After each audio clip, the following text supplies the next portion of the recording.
I think it's very interesting to know that between JJ and Ron, you brought forth perspectives of how a startup leader deals with growth, ideation growth, as well as later the eventual exit, like in JJ's case. I'm curious from your perspective, what do you see is happening right now, specifically for your company? We are a startup, so our volume is probably not going to be as big as Amazon, Instacart, and those more mature companies. So, but we also have a very interesting observation during this period of times and seeing how the crisis really changed the dynamics here. First things we see is that seems a lot of people stay at home these days. We see our home category have like more than 150% increase in the recent sales. So increased significantly over our home categories. So, and also beauty category increased quite a bit. Also, it's a 100% increase on beauty category, which means that people don't forget to put their makeups on while they are staying at home. So this is important for remote meetings. Of course, on the other hand, we're also seeing a decline in terms of the fashion clothing sales, like both women and men's category. We see about 16% like reductions at the same time. Clearly, people are not putting attentions for buying clothes right now. Instead, they're putting more attentions buying home goods and probably grocery goods. That's why I think Instacart will have a pretty big increase in terms of their sales volume also at the same times. From a geographic perspective, we're also seeing like different cities getting impacted most. New York City, we see a pretty dramatic reductions in terms of the volume. So, and clearly New York is the one that hit the most by this crisis. And on the other hand, like younger demographic seems to actually having a higher sales volume than older demographic.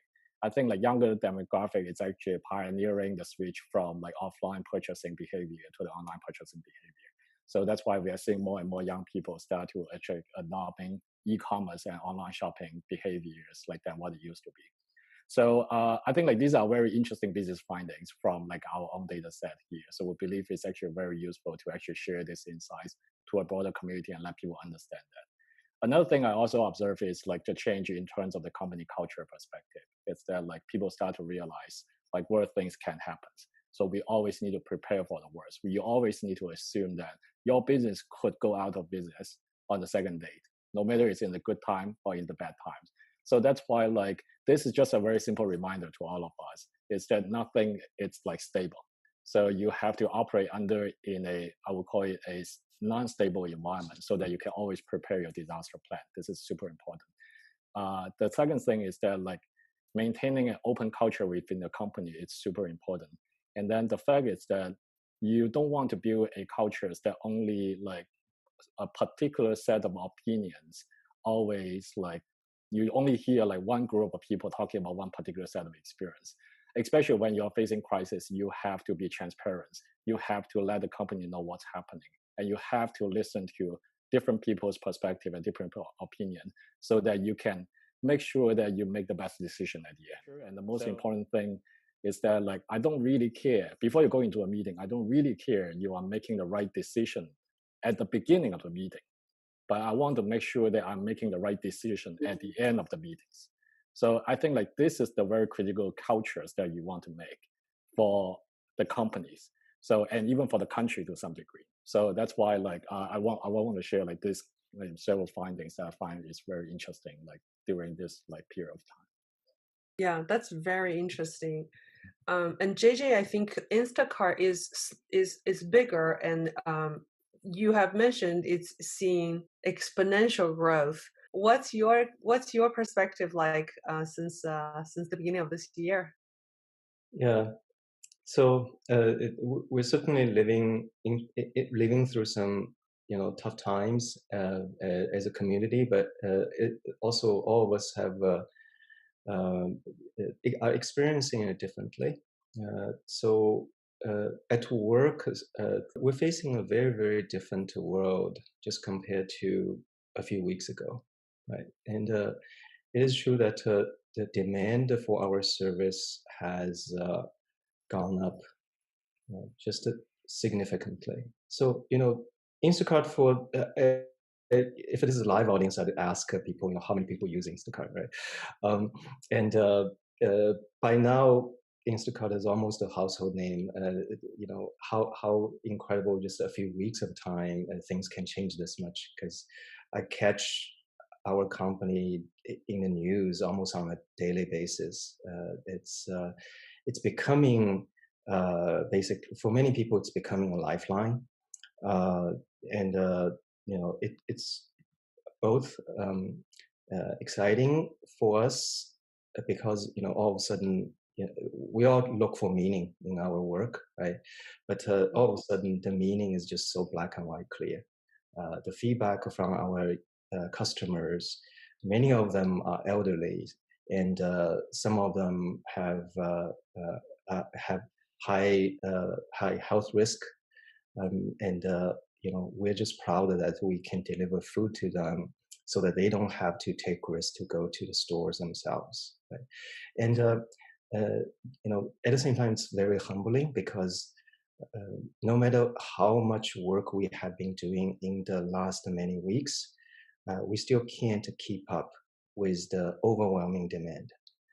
So we are committed to do as much as possible to address everybody's needs. So for those of you who have still have difficulties placing orders, please bear with us. We are working on it. Instacart is a online grocery company. Right? We have reached to about 80+% of the U.S. households, and we are in both U.S. and Canada. The market is a pretty big market. It's a $1 trillion market, total market. And it's also, before the recent lockdown, online grocery is actually a very, very small fraction. It's about 2 to 3%, right? And so, certainly lots of opportunities there. But I like what Rong shared earlier, there's the retailing moving online, that's the larger trend. At any given moment, the trend may be slower or faster, right? So what we're witnessing now is because the physical world start to have more obstacles, then the activities in the virtual world start to pick up at a very much accelerated pace. And then grocery moving online is lagging behind other retailer. Right? That's because the logistics of dealing with perishable goods is usually more complex. Right? But we are now getting to a point that these real-time deliveries, same-day deliveries, and being able to pick and deliver in just a couple of hours start to become reality because of mobile phones, because of cloud computing. So that start to become much more reality compared to, let's say, 10 years ago, right? So that trend is only going to accelerate. Very much agree with Ron. And then, with the recent lockdown, we only see that acceleration becomes even clearer. It's very interesting. If I were to quickly recap on your two companies, one, JJ, you are dealing with an exponential growth where to ensure delivery quality, to ensure performance at its, what you design, your vision really holds, is the paramount need. While on Run, for your company, you guys are embracing this growth, but you are seeing a little bit of a category mix. I'd love to know, based on what kind of metrics you are anchoring your current operating strategies, and what are some insights you think you would recommend our audience about, how do you really deal with change to really make data-driven decisions? You have mentioned about dashboard too. So basically, because I'm looking at the dashboards, I guess. So one thing I can say is we actually shifted quite a bit. So what dashboards we look at as the company core metrics. Before the COVID-19 crisis, we used to pay a lot more attention to things like user growth, right? And total amount of GTV, right? GTV growth. For any e-commerce, that is, these are very important numbers. But today, the entire company, we pay way more attention to a different metric. That is the total number of delivers we can do in a day. And all we care about is we want to do more delivers, hopefully as much as possible, every day than the day before.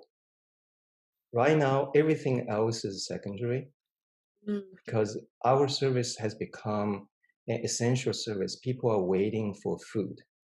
So we have reoriented all the teams in the company to focus on just one thing. And there's still just tons of work to do to make sure that that number keeps going up, and also our hope is goes up at a ever increasing speed. Yeah, that's super interesting. Shifting your focus from growing this two-sided marketplace of both demand and supply to now really focusing on making sure supply is at this point not just delighting customer, but to your point, this is about essential service. We better make sure every delivery has made its perfect trip to the customer's hands. Absolutely. Yeah, and Ron, do you have different kind of observations, strategy or pivoting? What are some thoughts behind that? And then like we're actually seeing a pattern, as I just mentioned before, some of our category increase really well and some of our category is like going into a different directions. So we have a very interesting mix shift in that situations. And then, but one of the good thing is that like we always believe our long-term visions and long-term trends that people are actually shifting from offline to online. And this is like one of the key motivations for Elon to found this company and why I decided to join this company. And this like situation actually reconfirm this belief, and then it actually accelerate the whole chain of having people to adopt the paradigms.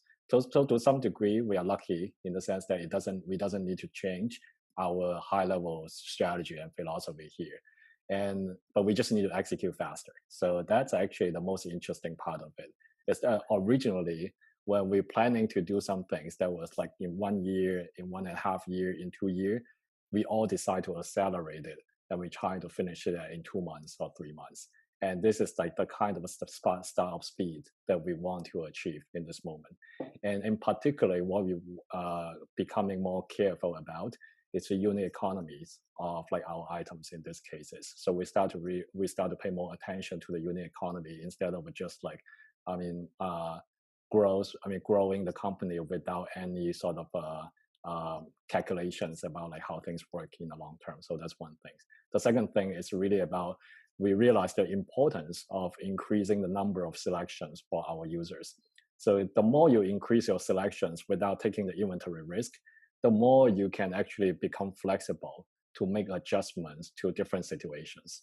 So that's why it makes like job shipping marketplaces to become really, really important, like for us to grow the e-commerce behavior in the futures. I think in this sense, I think Instacart and JJ's company is doing like very well at the beginning. So Instacart is already a marketplace, like started from the very beginning. I think like this is a very, very good strategy. So that's why I believe this is going to be also the long-term trend. I think the e-commerce business is going to head into like in the futures. Yeah. Regarding this, regarding the current situation where almost majority of us are all required to work from home, which also has created the seismic change in your business economics, I'm also want to shift our lens slightly back to the people that's in this equation. What have you seen is the sort of new things you didn't realize, or what are some new experiences from working from home, the mandatory working from home for you personally? And I talked to quite a few people. It's actually checking with my teams like on a regular basis about their working from home experience. And one interesting thing I find is that many people start to realize working from home is actually more efficient than most of people used to expect. So especially you realize the improvement of the teleconferencing and network infrastructure actually make working from home to be a more pleasant experience right now. I also find a few things that actually working from home is forcing people to move into the positive direction. First, it incentivizes people to create meeting only when it's necessary. So, and then you also force people to do better preparations before the meetings, before they come in to do the like teleconferencing call. And finally, it asks people to learning to practice how do you do active listening during a meeting environments instead of like just like jump in to interrupt people's. I feel like those are all very positive like culture changes that working from home that help to bring us into. So previous, I hear a lot of concern about working from home, and then I start to realize it's because like when you have some people in the office and some people are working remotely, it was creating some kind of unbalanced advantage for the people in the office, and they start to feel like, okay, working from home people is like less efficient in that case. But when everyone start to bring in the equal places at the very beginning, I think the advantage of working from home start to show up in this case. And if that's the case, if people leveling the playing field. Yeah, it leveling the play field to some degree, right? So once you level the play field, you start to see the advantage of doing that. And then also increase the empathies across different team members. Like, okay, now I really understand like what happens for my global team members, like what kind of issues, suffering they are facing in that case, and actually help to increase the collaboration, improve the collaboration and empathies like among your whole teams. So overall, I think it's really positive changes. So no matter what change is going to happen in the future, I feel like this is really helping the teams. And then like in the long term, it may actually make the leader start to rethink, okay, should I start to embrace more about this kind of working from home cultures? So it may actually have long-term impact for particular sector like business traveling sectors, mobility sectors, and those places. They may actually see their usage level may not be as high as what used to be pre-crisis. But of course, for some sectors, it's a good news. Yeah, JJ, what are your perspectives from working from home? Just want to very much agree with everything Rong said. Share more or less the exact same experience. And Karen, we always like in the past, people working remotely always have this concern, right? Are they going to be as efficient, as productive?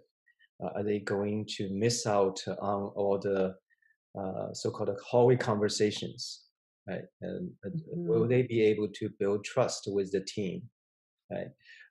At the same time, we always know that there are companies that are successful that have 100% remote workforce.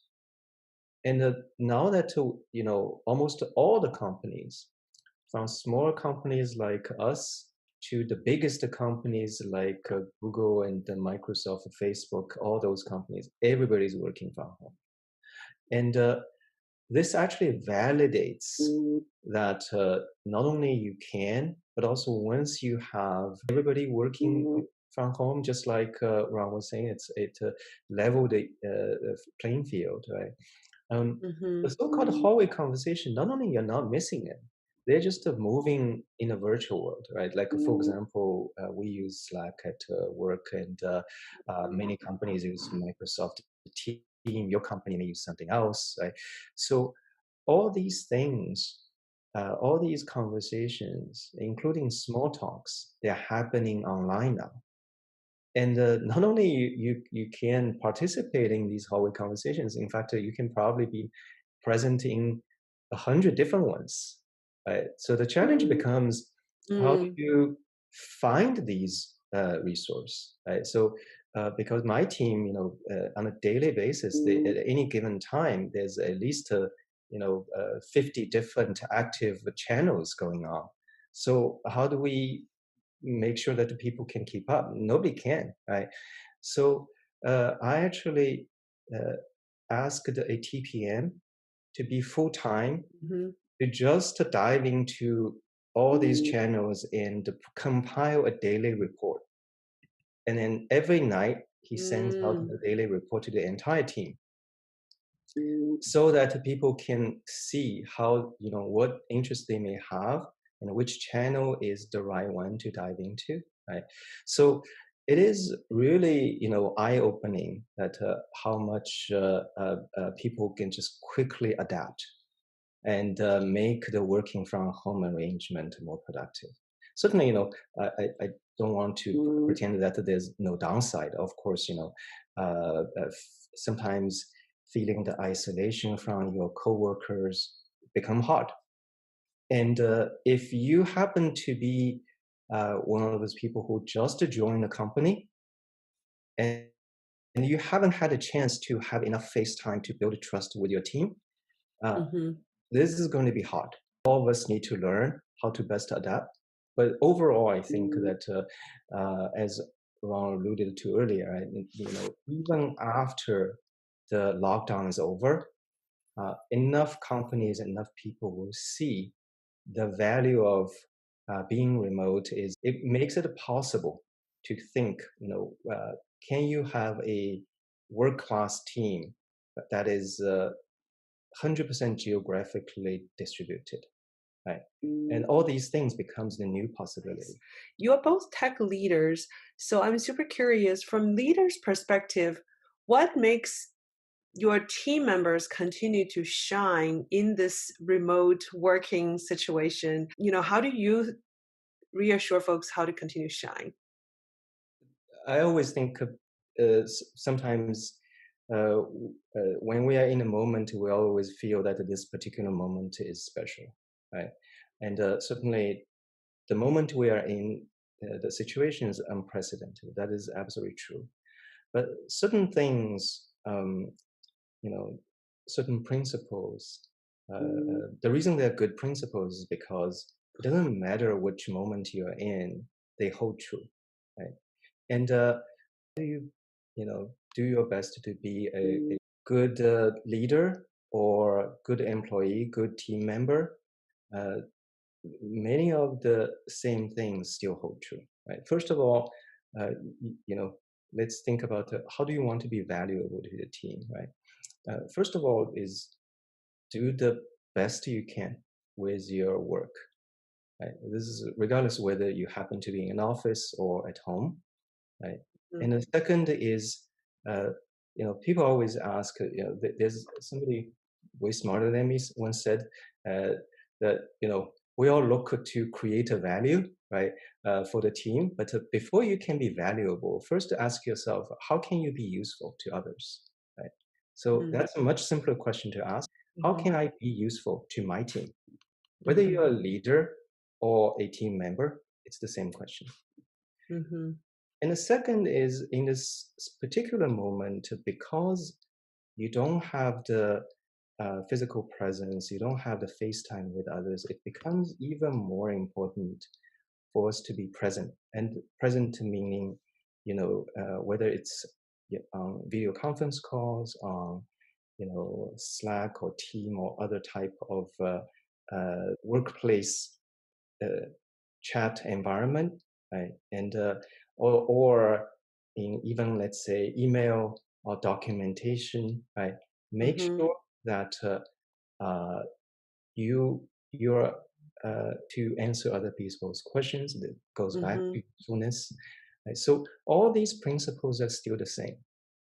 Yeah, if I were to recap properly, I think your key message here is whatever makes you a successful business professional still hold true. The only main change really is means of communication. The means of communication really, if we adapt it in the right way, hopefully shouldn't take away the value of who you are and your visibility. Absolutely. Ron, any other thoughts from your perspective as you look at your new team, or if you look back at your leadership role? So I think like both JJ and Caroline used to have been speaking of two very good principles here. I want to mention some things that are probably a little bit more tactical. Working from home or working in a remote environment, it's both challenges and opportunities for a lot of people. So number one things I would just want to say tactically, this makes like written communication become more important. So, and then a lot of people used to rely on oral communications a lot.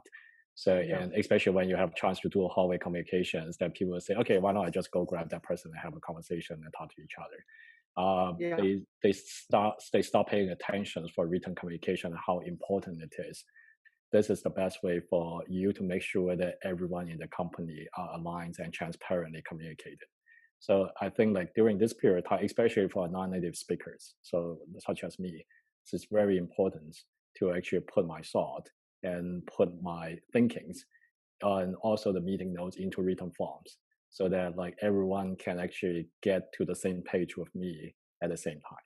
The second thing is that like I know a lot of people in this call is actually from Chinese communities. So one thing I used to observe before is that because of our cultures, so we tend to be a little bit shy in terms of it coming into group discussions. So especially, let's say if you want to have like 5 people or 10 people groups or discussion scenario, so sometimes people are less willing to chime in. So that's one thing I would love to encourage more people. Just don't afraid to do that because that's actually part of the practice you need to do to grow into a leadership roles. So if you just like um, keeping your heads down, getting things done, it's great, but that's not enough. If you do want to grow into a bigger role and also into playing a more cross-functional coordination responsibility, I think being able to insert yourself and project yourself into group discussion, it's a very important thing to do. That's super helpful. Information needs to be both it's transparent, but it also creates a information overload for individuals because if you do not write concisely, it's almost viewed the value of your thought almost is discounted, given That's that everybody has so much information that they have to absorb. right. And I want to Yeah. take us also to dig a little bit deeper into our namesake topic, which is 2020 a year of crisis or a year of opportunity? Sometimes crisis, as scary as it may seem like, is an opportunity. I'd love for you to kind of unpack that for our audience. Crisis to me just simply accelerates the change that otherwise would happen anyway. And in some of the changes, it suppresses some of the trends. In some other ways, it accelerates and emphasizes those trends. Right. So, you know, virtually all the crises we have been through as a community, right? Whether so, uh, on the other hand, the burst of the bubble created opportunities. Uh, this is why you see a new generation of companies came to be. Right? Google was one of them. And in the 2007-2008 crisis, uh, that was also a huge impact on many industries.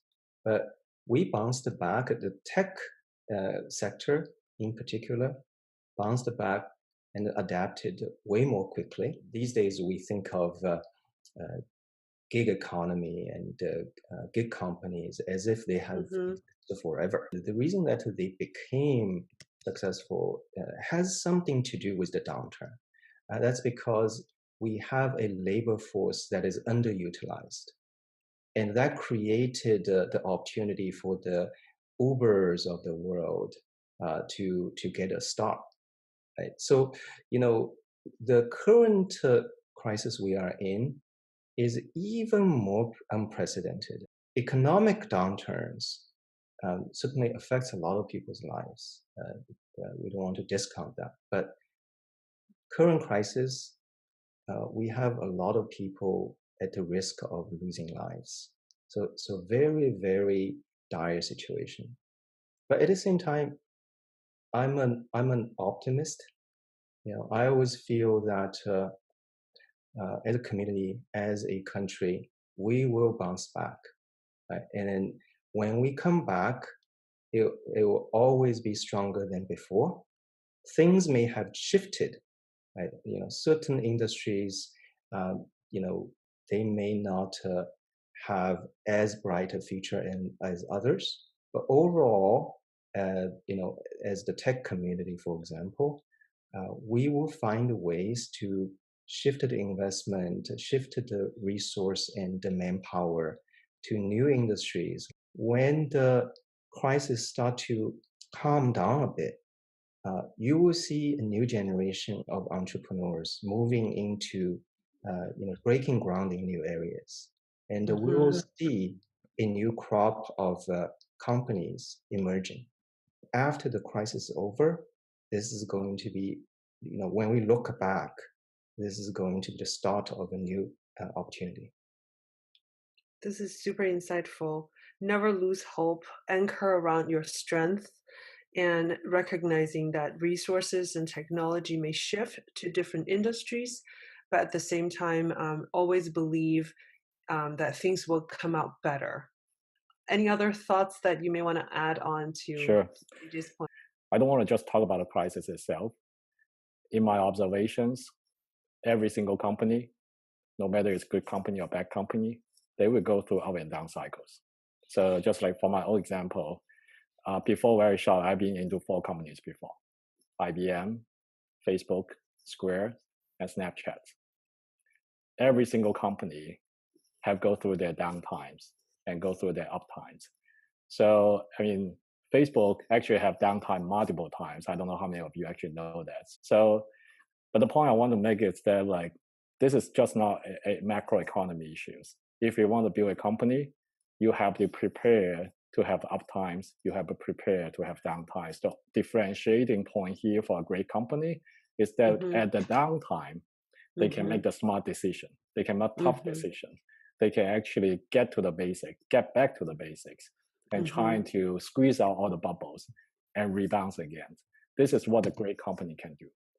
So that's why like every single places, if for no matter whether you are in big company or small company, or you want to find your own company, you always need to prepare. You will hit the downtime at some point. The biggest differentiation here is that some people are prepared and some people are not prepared.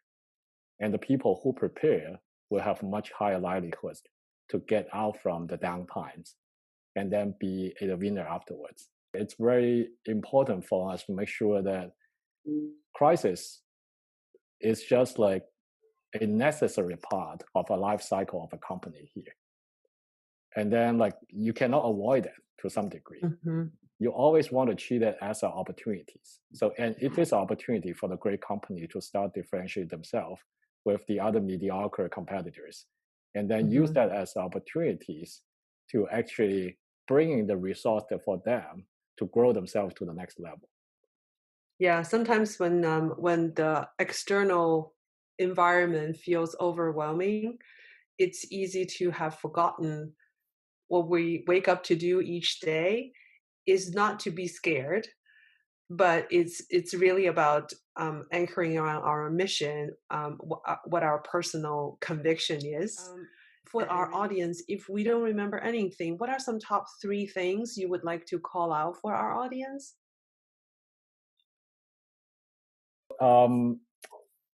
One thing is that so I mentioned the culture for the company. So I personally always like believe culture is the most important thing for a company, no matter what idea do you do, what people you're working with. So fostering an open and transparent culture within a company, and then having a company that are willing to consider everyone's opinion before making decisions, it's a very important things for us. Second thing is that like never give up if the even the result doesn't go to the right direction initially. So especially when you're going into a small company or startup environment, there are a lot of trial and error here. So I mean, even like for the bigger company, there is also a lot of trial. So opportunity can come at any times, and you really just want to be ready when the opportunity comes to you. So, and then like the people who are ready are the most likely to actually be succeeding eventually. And finally, just back to the point that we discussed just now, crisis, it's a challenges, but it's also opportunities. I think many of the great companies start to come into beings during the crisis. Very interesting, very insightful, really anchoring around your culture, making sure you are ready for change, and opportunities will only come to the prepared minds. The last one is to trust your long-term vision, and just if the road is on the right direction, sooner or later, faster or slower, you will get there. It's like running a marathon, right?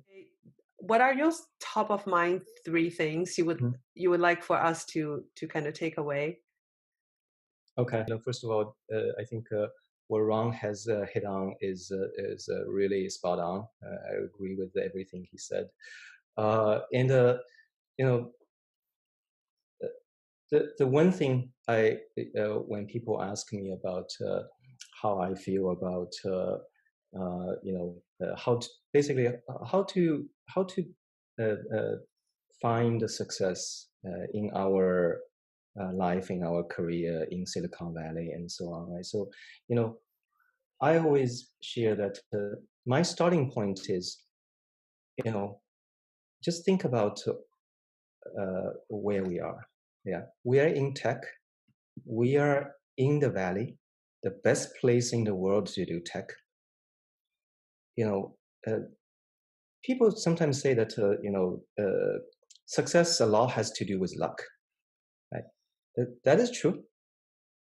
But for the people already in tech, already here in the valley, right? This community, we already have that luck. We already won the lottery. We're incredibly fortunate to be here at this moment, right? So, the question now is, how do you make the best of it? So that's one thought. And second is, we talked about, is this a crisis? Is this an opportunity? Right? Both Ron and I all share the same view that any crisis is also an opportunity, right? And first and most important thing is to take care of your family, take care of people around you, make sure everybody's safe. Nothing is more important than that. And then beyond that is think about what we can do at the moment to help others. And then, the other thing I want to mention is, I'm an optimist, and I always encourage everybody else to be an optimist. It's just, I always feel that in a way, being a pessimist, to worry about the worst is, that's a raw deal, because you worry, and then if the worst doesn't happen, then you waste your energy. If the worst does happen, then you suffer twice. So you cannot win, right? So that's a great quote. be an optimist. We know that we'll come out stronger. You will find great opportunities, right? Sooner or later, even if you are not in one, even if you don't feel you are in one right now, right? And also, be a risk taker, because we see that every moment is an opportunity. Always be a risk taker. There's this. Marcus Aurelius said, obstacle is the way.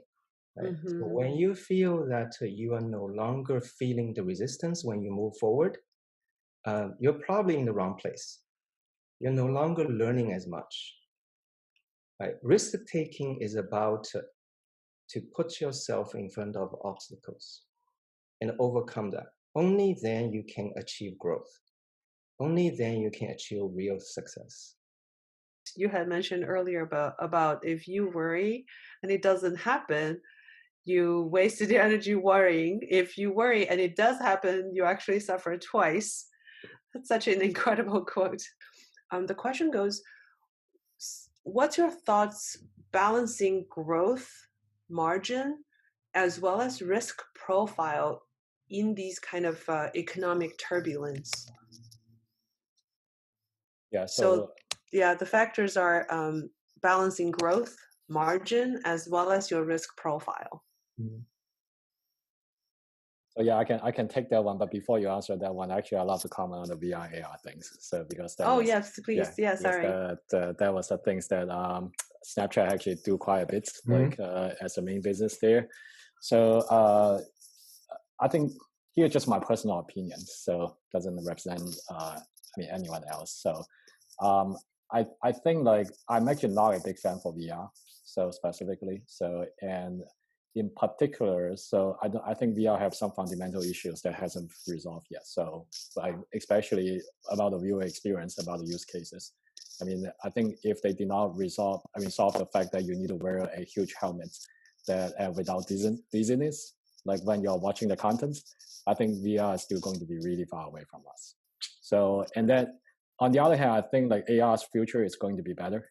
So, I mean, particularly when you talk about augmented reality, if you consider Snapchat's like face filters is one kind of augmented reality, I think there was already some very obvious like lightweight use cases that you can use for augmented reality technology. And also like there are already a business model that are building on top of AR. So once you have like these two things, once you have a technology plus a business case built on top of it, then you can potentially see a snowball effect that can help to build a vertical business out of that. So I think like AR is actually ahead of the games than VR right now. So there was a hybrid category which is mixed reality, so such as HoloLens and Magic Leap and that type of directions. So I do think like that's still a TBD. So I think we do have products in the market right now.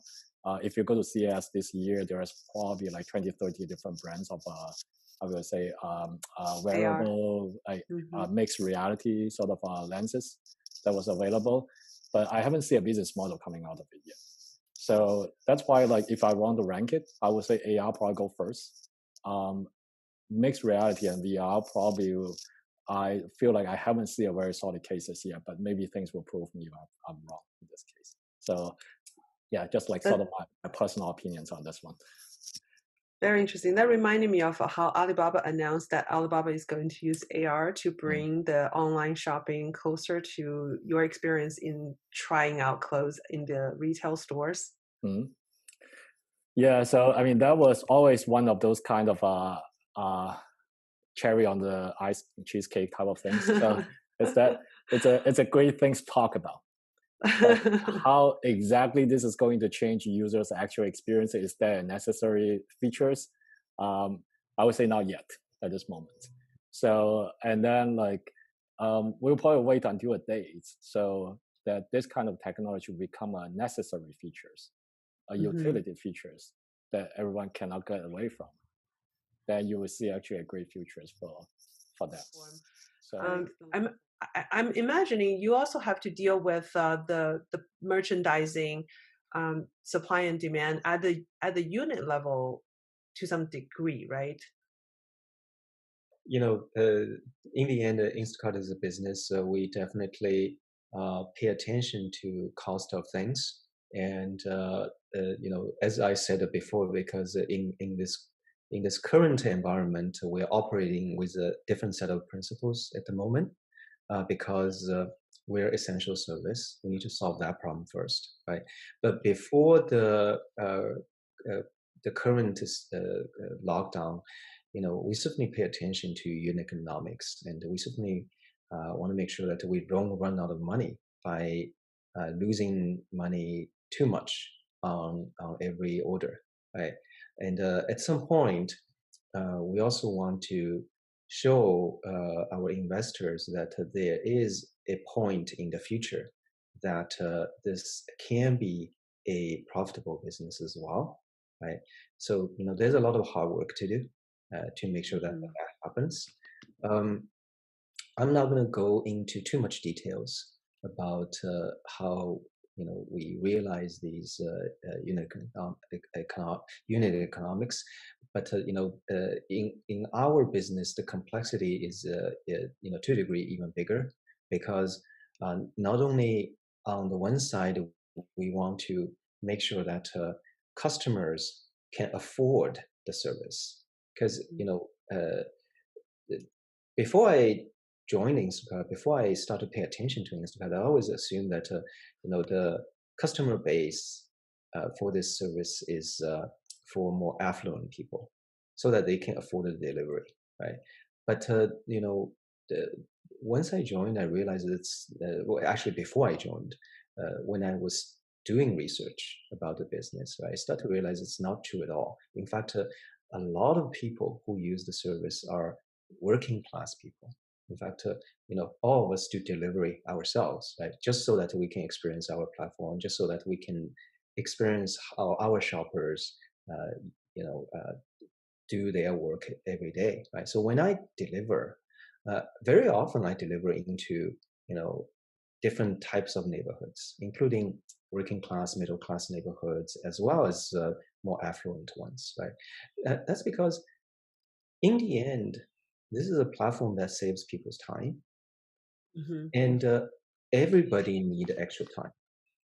Uh, you know, the moms with kids, they need more time than the people who actually have the luxury to go into the grocery stores, right? So, when we look at these lenses, it's very important to make sure that wherever we do, the service needs to be, affordable. Otherwise, we won't have customer. On the other hand, there are people who also depend on the platform to make a living. Right? These are the shoppers, and in the current crisis, it's more important. Not because they're no longer just performing a job, right? They are also, to a degree, they are on the front line. They are going to the grocery store, and they are certainly, in order to perform this very important service to others, they're taking risks. And so we're very mindful of that. We want to make sure that wherever we can do to provide the best opportunity for them to, make a living and do it safely.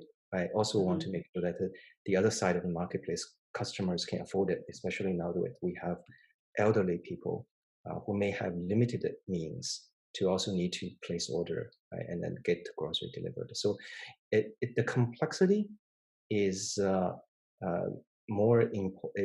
is way more complex in our business compared to some of the some other type of retailing.